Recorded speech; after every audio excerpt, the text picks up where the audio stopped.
The fall of the Romans was the end of an immense, influential empire that ruled over much of the Mediterranean. There were many factors and reasons that are still very controversial between historians now. The 3rd century marked the end of the Pax Romana and the beginning of the political breakdown. The once prominent Roman Empire now began to lose more and more money.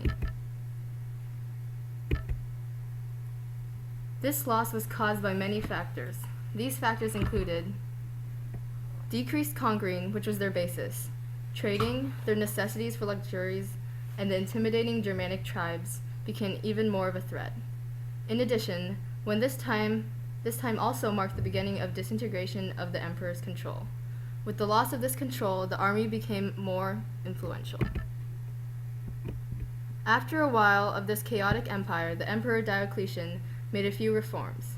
These reforms made the king's position more stable, provided a larger, more mobile army, improved the administration, and split the Roman Empire into 2 parts, the East and the West.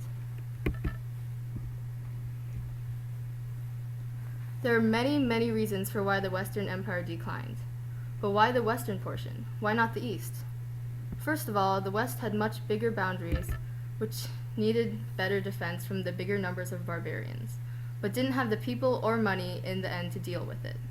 Since the West had more pressure from the barbarians, they ended up with a barbarized army, which eventually led to much bigger problems. The West also had less people and resources, which yielded much less wealth. The main problems with the Western Roman Empire were had dealt with economy, depopulation, and barbarians. The main economic problem that the Western Roman Empire encountered was that they were just flat out broke. This was caused by the many factors, including depopulation, and eventually led to enormous issues like hyperinflation. In Rome's earlier years, they got most of their wealth from just conquering people around them, but now that they stopped conquering, they no longer are getting that massive income, further weakening the economy.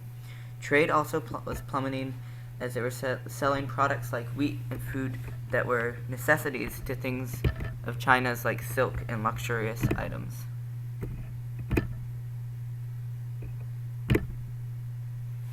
Another big factor that just added to the money problem was depopulation. Rome shrunk greatly in many years and lost almost 80,000 people. In just 800 years, Rome shrunk from about 800,000 people to 30,000 people. Historians also have evidence of depopulation with the massive amount of laws made to keep people from abandoning farms, meaning that they didn't have enough people raking in the necessary foods for the empire. Some of the reasons for this massive depopulation were from the diseases and plague that killed almost 10% of the population, people leaving or dying because of fighting or from war, and there also is evidence that the climate was changing, which further added to Rome's problems.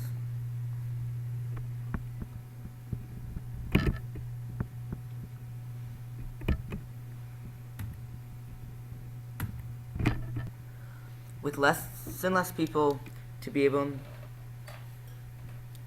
to, there were many effects. With less and less people to be able to be in the army, more and more barbarians joined the Roman army, causing problems later down the road.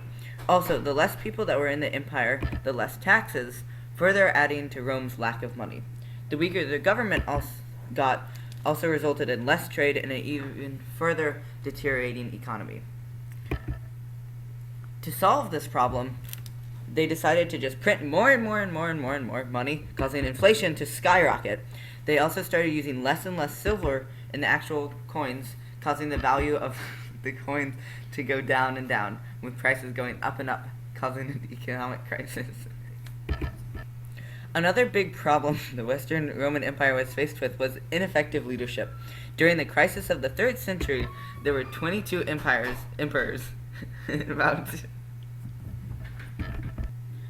There were about 22 emperors in about 100 years, most of them dying by assassination and not lasting longer than a year. This is because whoever had control of the army became the emperor and took care of the previous one in one way or another. The army would repeatedly get tired of the emperor for all the economic problems discussed earlier that he couldn't fix. This led to generals rising up, becoming emperor, getting overthrown, and the cycle repeating over and over again, getting nothing solved. The main external pressure the Western Roman Empire was faced with were barbarians. Barbarians are often stereotyped as menacing, stupid, and cruel, while the word barbarian indicates barbaric, but these are just nomadic foreigners. One of the main myths about barbarians is that they are completely anti-civilization, and they are just out to destroy and sack civilization. Another myth is that they are just suddenly came out of nowhere and sacked Rome in these hordes or massive groups. These are completely inaccurate. In fact, most of the barbarians actually wanted the benefits of being a Roman citizen, which is why they joined the Roman army. The barbarians were actually always around during the Roman Empire and were always a threat. Rome was in need of a larger army because of depopulation, so the barbarians took their place. Rome barbarized their armies and incorporated the barbarians and had them join. Slowly, more and more barbarians joined, and less of the army was actually Roman.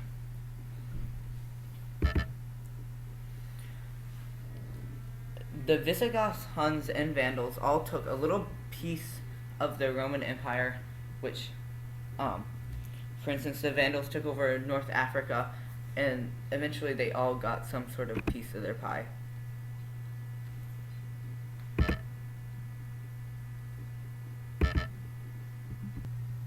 So, did Rome fall? Yes! The western part of Rome fell when the last Western Roman emperor was overthrown, and Western Rome became multiple little Germanic kingdoms. Well, assuming that when we say decline and fall, it means that the Roman culture was no longer influential in the area around it. There wasn't really a fall of the Roman Empire.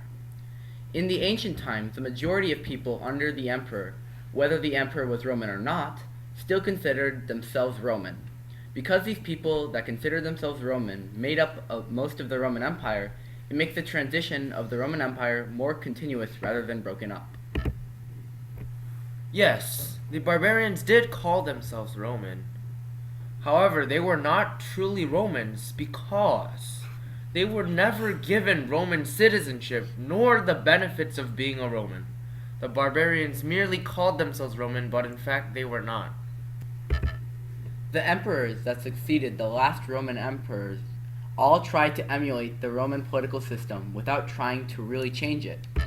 All these Germanic tribes wanted was to join the Roman Empire to get all the benefits that Roman citizens were given. All in all, these barbarians really just wanted to join the Romans, not really change them. But because mashing together two different types of people typically invokes a change in the original culture, the Roman culture was transformed by the barbarians. The two arguments both point out that the Roman culture did change all of a sudden, but the barbarians that entered the empire merely joined them and helped adapt the Roman culture. Perhaps the barbarians didn't conquer to change, but no matter the intent of the barbarians, nevertheless they did change the Roman Empire. Also, even though the barbarians may have tried to keep the Roman way of life, that does not mean they are still Roman or that they adapted the Roman culture, but that merely a new group of people accepted the Roman way of living and decided to live that way as well. Yes, there were a lot of major changes that occurred after the barbarians came and took over. But all of these changes were gradual and therefore supports my argument that the Roman Empire was gradually transformed instead of suddenly collapsing. Even though the change was gradual, there was too much change for it to still be called the Roman Empire.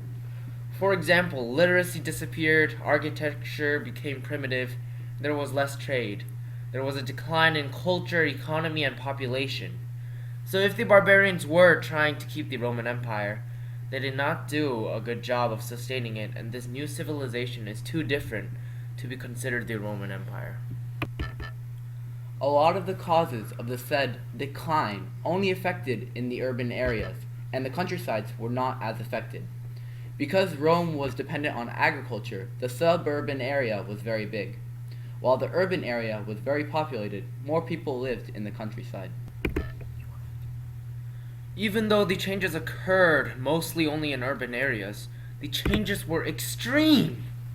Also, the urban areas were also a very important part of the Roman Empire, even though more people lived in rural areas. The urban areas were the centers for politics, trade, and much more. The supposed fall of the Roman Empire is mainly the breaking down of the political structure. The people and culture did not disappear and become uninfluential all of a sudden. While some historians don't believe that a civilization could have survived a collapse of this government, but for the everyday life of the citizens, it remained virtually unchanged. Even though the population was smaller, they still lived. The weaker government that eventually fell was also replaced, maybe not fulfilling the same exact things, but the churches started to have a bigger influence on the citizens, and the continuation of trade showed that the Roman civilizations didn't suddenly crash. Once the barbarians took over, the Western Roman Empire became multiple small Germanic kingdoms. Kingdoms are not an empire because they are separately ruled, so this can no longer be considered a Roman Empire. It doesn't have to be either transformation or collapse. Both sides have a lot of evidence to prove their point, and it makes sense that there was some transformation that slowly changed the Roman Empire until a final catastrophe that pushed the empire into the Dark Ages. In fact, there are many different theories on how the Roman Empire fell, including one reason for the fall. All this ended with the crushed Western Empire and the thriving Eastern Empire. Many historians argue about whether the Roman Empire fell or just transformed. Because both arguments have very concrete evidence, there's a great possibility it was both. This decline was evoked by both external powers, such as the Germanic tribes, and also internal problems, like depopulation. These factors all piled up on each other, leading to a more and more unstable environment until the empire eventually collapses. Though the Roman Empire is no longer residing in the Mediterranean, their culture is still influencing many parts of our society today.